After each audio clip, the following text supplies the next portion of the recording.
So it seems that you and your wife had quite the relationship over the years, Mr. Fitzgerald. Oh yeah, me and Zelda, we had quite a bumpy road at times, but you know what? We made a legend out of it, Zelda and I, and it was a great time, and I'm glad that I got to spend that time with her. It was also reported that you were friends with Ernest Hemingway before this band.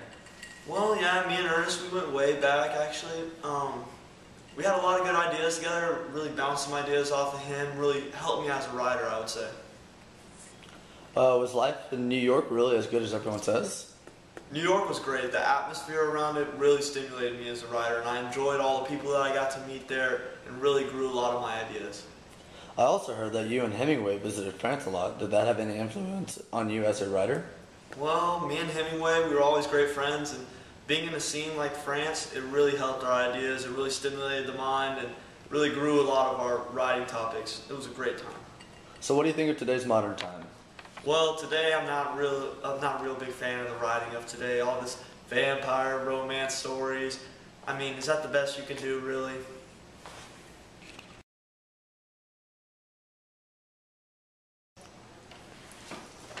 So, Mr. Hemingway, how was your childhood, and how did it affect your writing? Well, living with my mom, it was really kind of hard because she was a very strict woman. But you know, her pushing me definitely helped me advance my writing skills.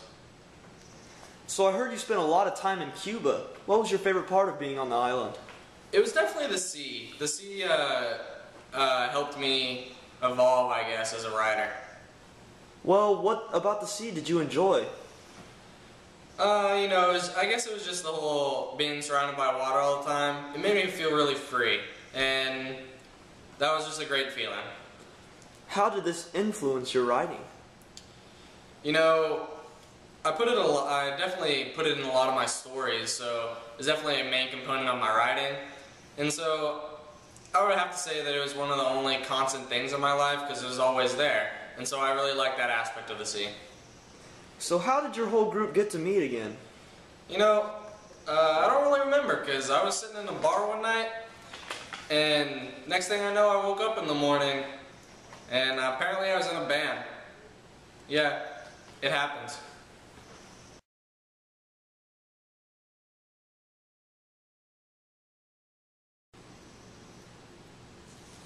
What was it like to be the littlest child in your family, Mr. Faulkner?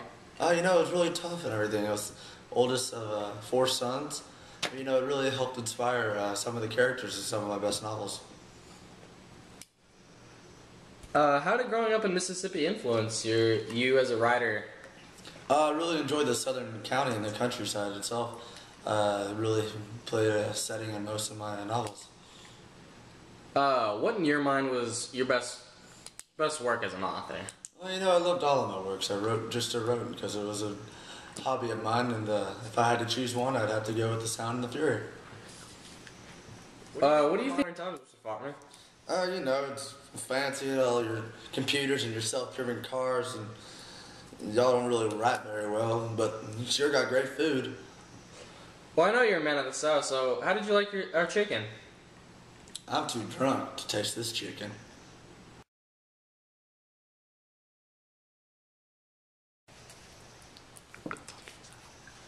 So you were born in Salinas, California, correct?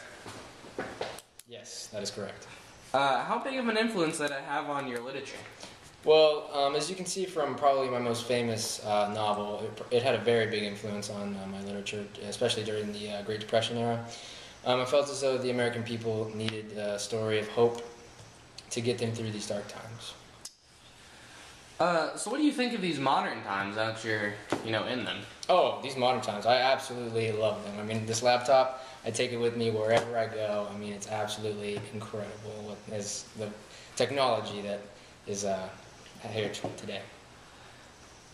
You won the Pulitzer Prize for your novel, The Grapes of Wrath.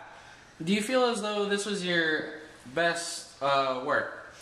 It's hard for me to say which one is really my best work, because all of them describe different struggles through the American lives that people go through, and I think each of them has their own different message that people need to hear. How did this band that you're in come together? To be honest, we were at a crazy party one night, woke up the next morning and found out that I was in a band with some of the greatest authors of my time. Interesting.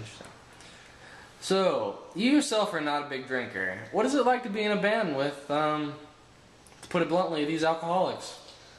I'm gonna have to be honest with you. It gets pretty difficult at times, and you know, it has its ups and downs, but it sure does keep things very interesting.